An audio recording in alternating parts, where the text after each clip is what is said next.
Bonjour chers élèves, nous sommes toujours dans la première séquence du projet numéro 3. Aujourd'hui nous allons entamer la séance d'identification.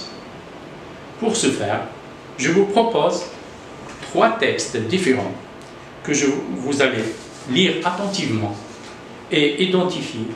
Essayez de répondre aux questions et identifier le type de chaque texte. Nos objectifs principaux sont les suivants: identifier le thème de chaque texte. Deuxièmement, identifier les différents types de textes. Maintenant, nous allons essayer de lire ensemble les 3 textes. Texte 1. La fontaine du château coulait par un seul canal que l'on rebouchait après avoir rempli son cruchon. Nous allions donc chercher l'eau à la fontaine pour boire, cuisiner, se laver dans une grande bassine, avec un cruchon de 10 litres à chaque main. Extrait de Souvenirs de vie de village autrefois, Marie-Thérèse. Deuxième texte. L'eau, sous l'action conjuguée de la chaleur et de la pression atmosphérique, change d'état, passant de celui de vapeur à l'état solide ou liquide. C'est un texte extrait d'un site internet. Troisième texte. Voici quelques éco-gestes indispensables qui permettent de lutter contre le gaspillage de l'eau. Fermer les robinets, prendre une douche plutôt qu'un bain, vérifier qu'il n'y ait pas de fuite. Extrait aussi d'un site internet.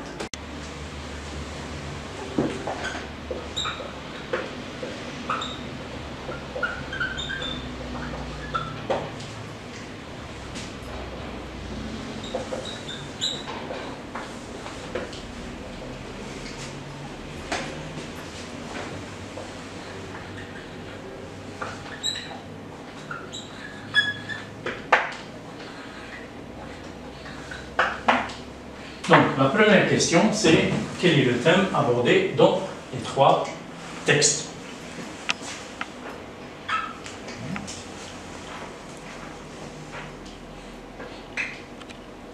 Deuxième question. D'après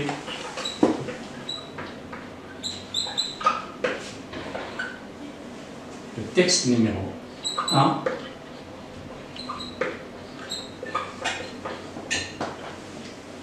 dans quel but on va à la recherche de l'eau?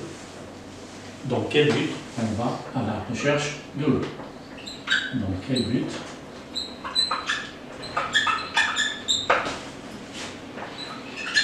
on va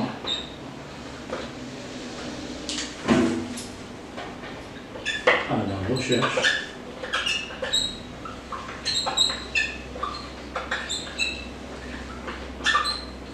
de l'eau?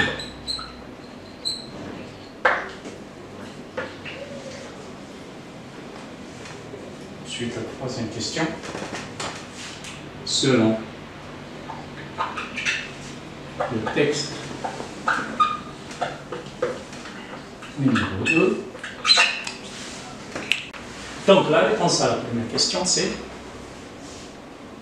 le thème abordé dans les 3 textes, c'est un thème commun, c'est l'eau. Donc, on écrit le thème abordé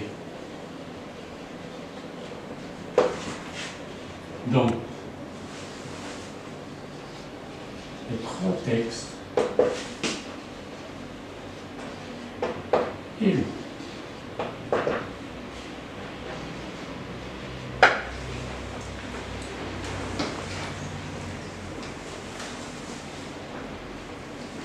D'après le texte numéro 1, dans quel but on va à la recherche de l'eau? La réponse est la suivante. On va à la recherche de l'eau dans un but bien précis pour boire, cuisiner et se laver. Donc, la réponse, on cherche l'eau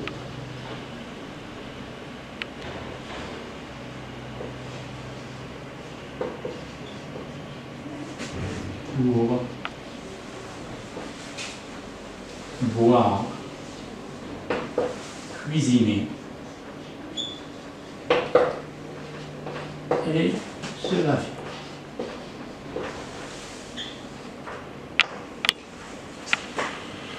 La réponse à la troisième question maintenant.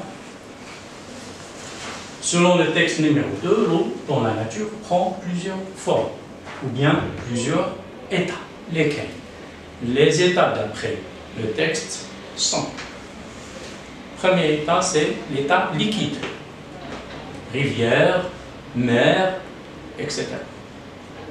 Le deuxième état, c'est un état solide. Neige, glace, grêle, ainsi de suite. Et l'état gazeux sous forme de vapeur. Donc on va juste rédiger, écrire les réponses. État. L'eau prend plusieurs formes dans la nature.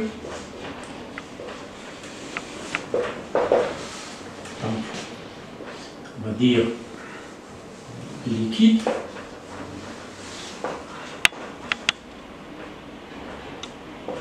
solide et un état gazeux.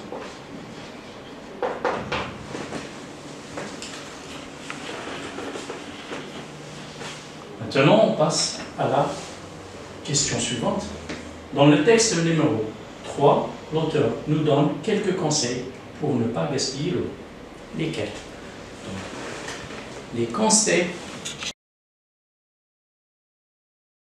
Donc, pour répondre à la question numéro 4, je suis obligé d'effacer le tableau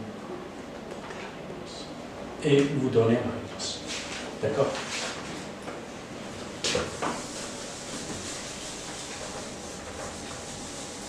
Je laisse seulement la question 4. Et on essaye de répondre à cette question. Donc, la question, on va répéter.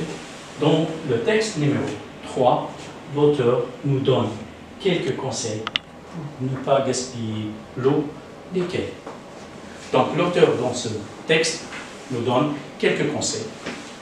Les conseils sont les suivants.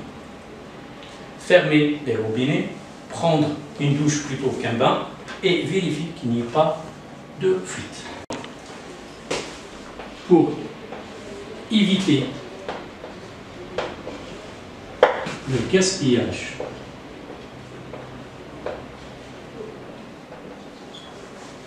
de l'eau, l'auteur nous donne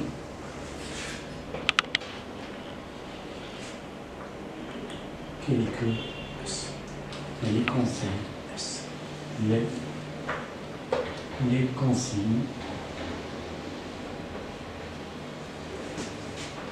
bien, on dit les conseils, les consignes suivantes. D'abord, fermer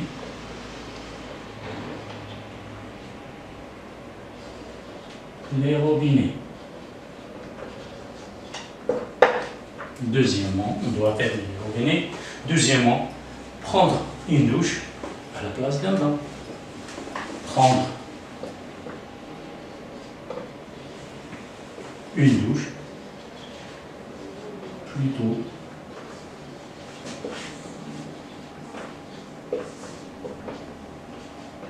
qu'un bain.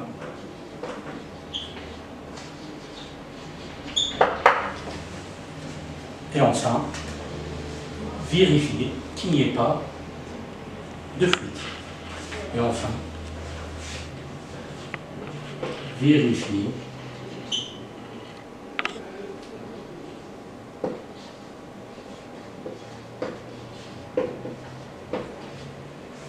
qu'il n'y ait pas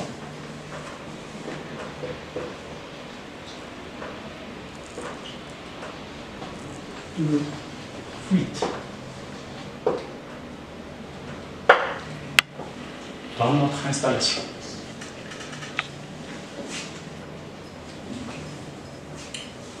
D'accord? Maintenant, on va passer à la dernière question, qui est la question synthèse, que je vais porter sur le tableau. Donc, cette activité consiste à identifier le type de chaque texte.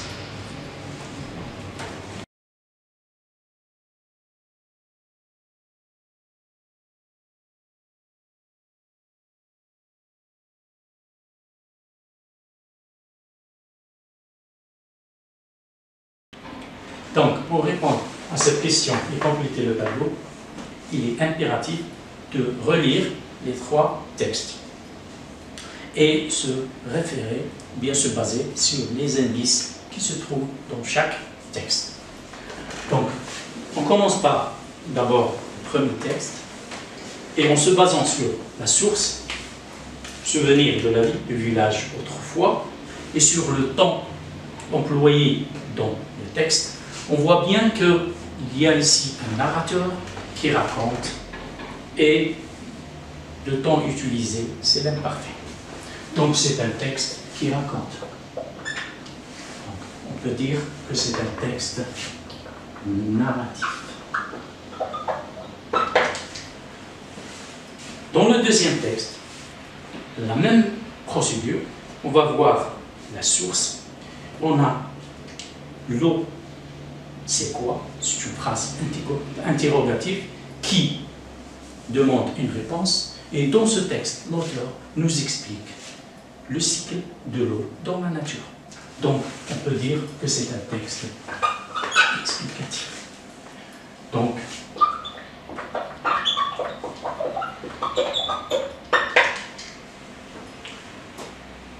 maintenant, le dernier texte, on voit bien que notre auteur nous donne des conseils à suivre.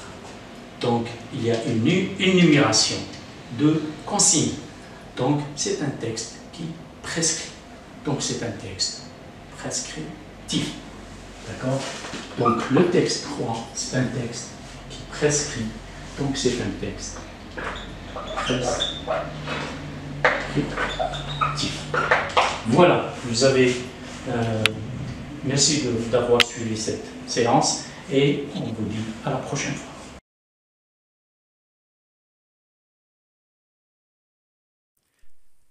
شكرا على المشاهدة. لا تنسوا الاشتراك في القناة، الضغط على الجرس، الإعجاب بالفيديو.